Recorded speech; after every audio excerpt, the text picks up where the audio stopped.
How well do you know your neighbours? Here are 19 reasons to watch Apt Pupil. Hi everyone, welcome back to my channel. I'm Dave Musson, at Dave Musson on Instagram, and this is the place where I talk to you about all things Stephen King. Do check the link in the description for a bunch of other stuff I'm involved with, my Stephen King quiz book, my fiction, newsletter, podcast, those kind of things. But more than anything, thank you so much for checking out this video. It is great to have you here. So we're continuing our walk through the films and adaptations of Stephen King's work. We've reached 1998, and the only adaptation of a Stephen King work from that year, Apt Pupil, based on the novella from the 1982 collection Different Seasons. This is a film that stars the late Brad Renfro, Sir Ian McKellan, and David Schwimmer with an excellent moustache. It's an often forgotten about Stephen King adaptation that is kind of shrouded in darkness, mainly because of the allegations against director Bryan Singer, which revolve around one scene in the movie in particular, which was a shower scene, and there are allegations that he forced underage actors to strip naked and be filmed for that scene, something which was settled out of court. But that was the first of a number of allegations of frankly horrible behaviour against Bryan Singer, which is probably why a lot of people forget about this film. Now, those allegations loom large over this film when you're watching it back 25 years later, and I totally understand people who just would not want to watch this film because of those allegations. And if that's one of you, that's absolutely fine. What I've tried to do here, much as I hate the phrase separating the art from the artist, I have tried to do that. I don't think I would have watched this film back again if I wasn't covering it for this channel, but I did want to be able to say that I covered everything. So I'm focusing my 19 reasons on what we see on screen here, and just trying to set aside all of the Bryan Singer stuff just over there, even though it is nasty and all kinds of ick. But if you don't want to watch this video because of the Bryan Singer stuff, I totally understand, and hopefully you'll come back soon. Now, if you are going to watch and you're worried about spoilers, don't worry. Any reasons that will spoil a first time watch, I will cluster behind a spoiler alert, so you've got fair warning to bail. You can either leave completely, or you can use the timestamp below to skip ahead to the outro. Now, when it comes to watching this one, it appears to be on Prime and on Tubi for US viewers at the time of recording. In the UK, can't seem to find it on any streamers, so you might just have to get creative with your searches again. Okay, enough talk. Pay attention. Here are 19 reasons to watch Apt Pupil.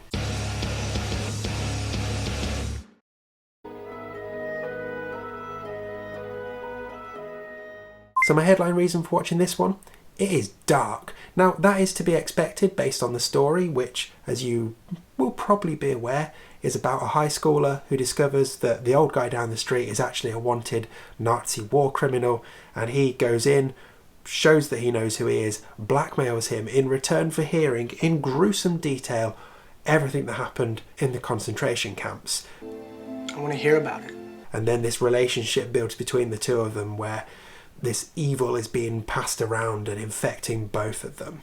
Yeah, dark story, and the film manages to achieve that darkness pretty well. It doesn't mess around either. Within 15 minutes, we've got Kurt Dusander, the old man, telling Todd Bowden, the apt pupil, all of these horrible stories, and it never really lets up from there. It was horrible. In fact, this film kind of chills you all the way to the end. Now, it is not as dark as the novella, granted. That would probably have been too much to watch, to be honest.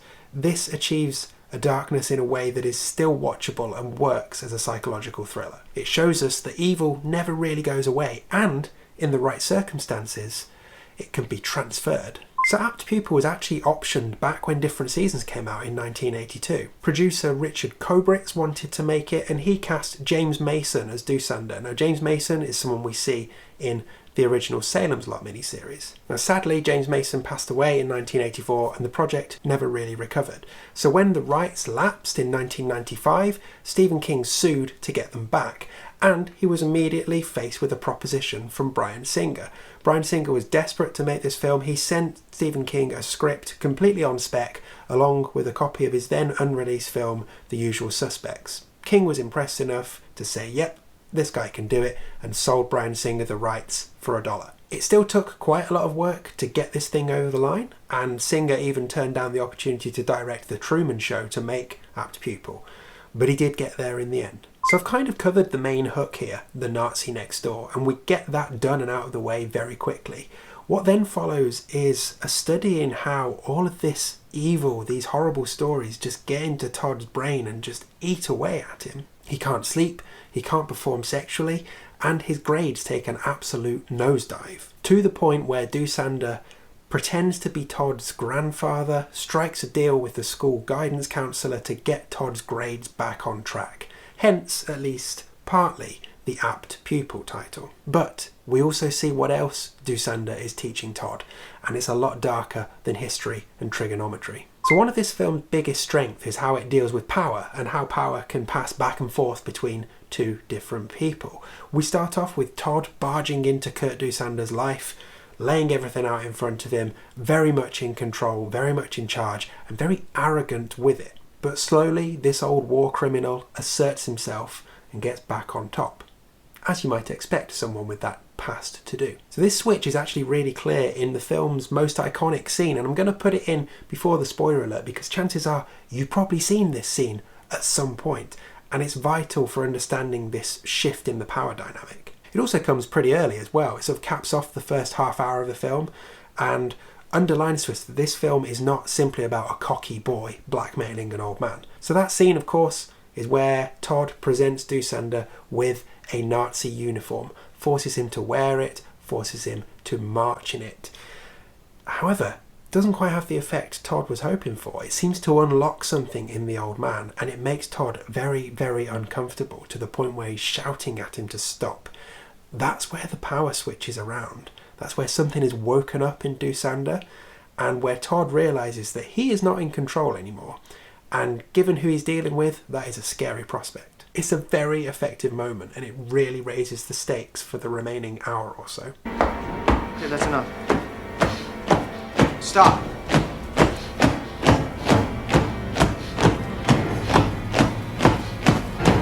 Stop it!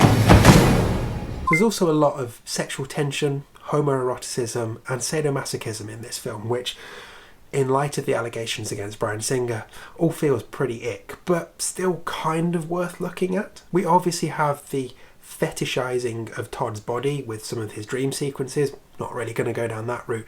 The part of it that interests me most is actually back to that uniform scene and the way that it is shot, where we see Doosander coming down the stairs, boots first. It's kind of like a seduction moment, only this is not the place for seduction. This is much more messed up than that. But the way that is framed and presented and sort of plays against tropes that we're usually familiar with, I think is very, very well done. So let's talk about cast. Sir Ian McKellan plays Doosander, and he's excellent. Cold, calculated, chilling, opportunistic, and damned scary. Pretty good German accent as well. It's actually his eyes that get me more than anything, because Ian McKellen's quite sort of soft, fluffy, cuddly creature, but his eyes can really do an awful lot, particularly when he's playing a dark character like this. It's very unnerving, and yet it's still Ian McKellan, so he's kind of naturally likeable and quite charming,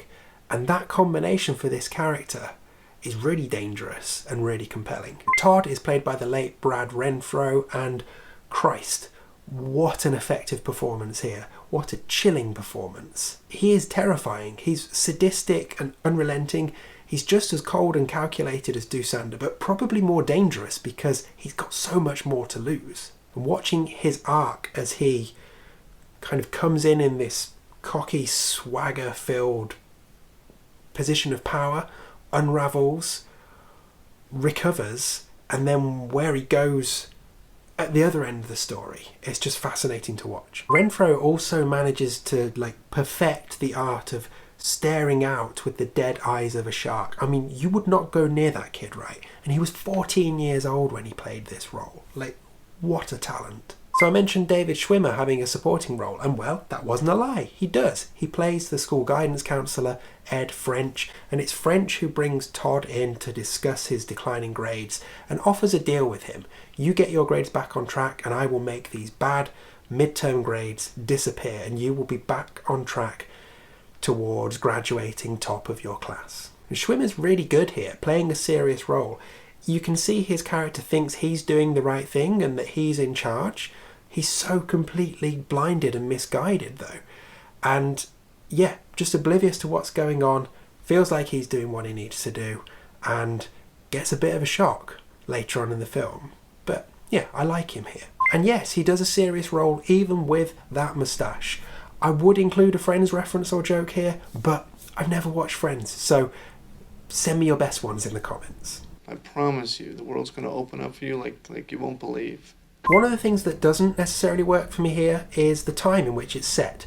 We are shown at the start that this is set in 1984, but if they didn't flash that up in the start, you would never know.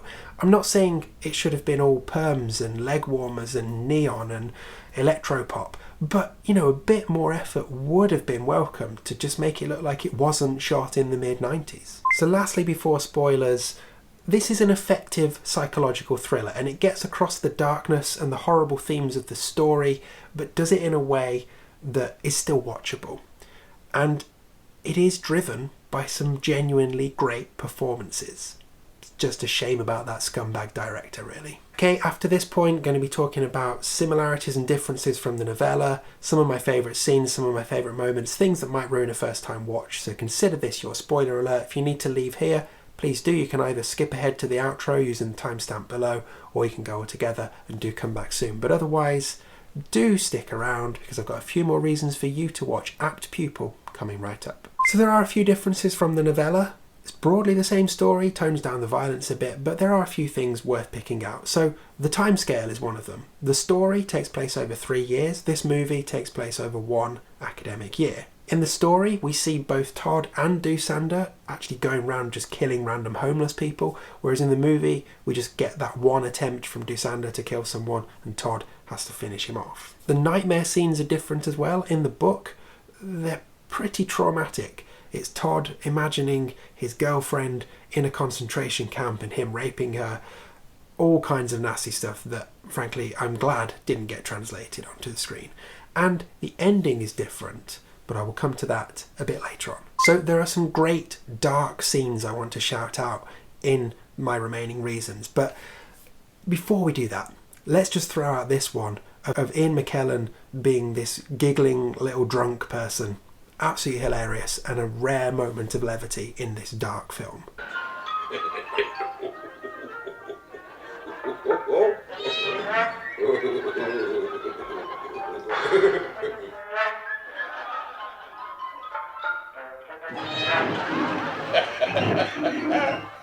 Okay then, the cat scene.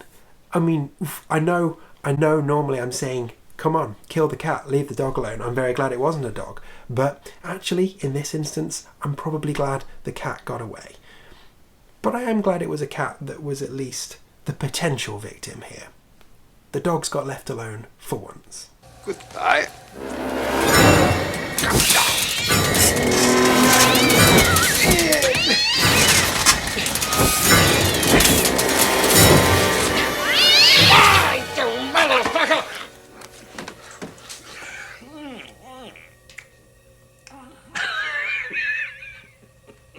Now my favourite scene is actually another one featuring an animal, and it's the one where Todd deals with the injured pigeon, and it's mainly not because of the violence towards the pigeon, but it's the way Todd toys with it first. It's kind of really showing what Doosander has been teaching him.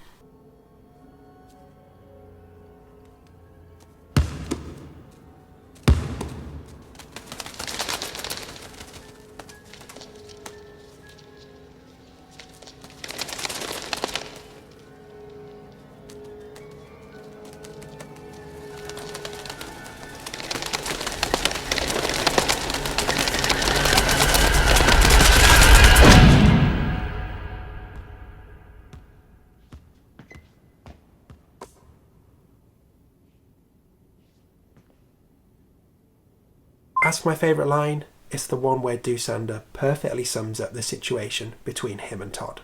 Oh, my dear boy, don't you see? We are fucking each other. So when it comes to links to other King adaptations or visual Easter eggs, honestly, I didn't spot any. But did I miss some? Let me know in the comments if I did.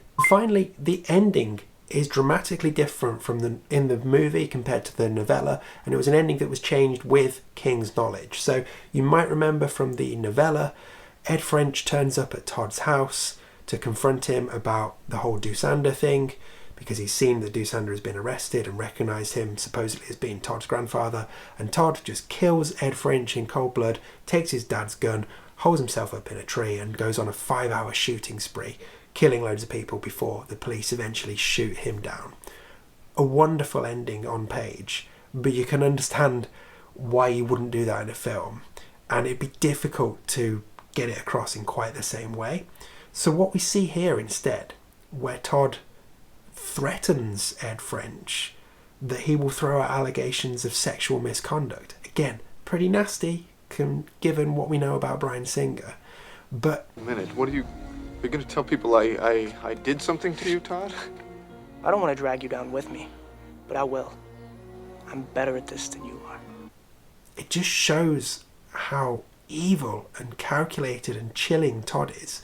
There's a case to be made that this is actually a scarier ending. I mean, they're both pretty scary, but again, just look at Brad Renfro's face towards the end of that. Like, he's back in charge again, and he's got a whole new bank of knowledge and skills from when he was first in charge at the start of the film. So yeah, maybe this one is more scary. But which ending do you prefer? The book or the film? Let me know. I won't just do nothing. We're gonna fucking have to! Okay, there we go. 19 reasons for you to watch Apt Pupil. Let me know what you think of this one in the comments. Let's keep it about the film rather than about Bryan Singer, because frankly, he's not worth you typing stuff out about him.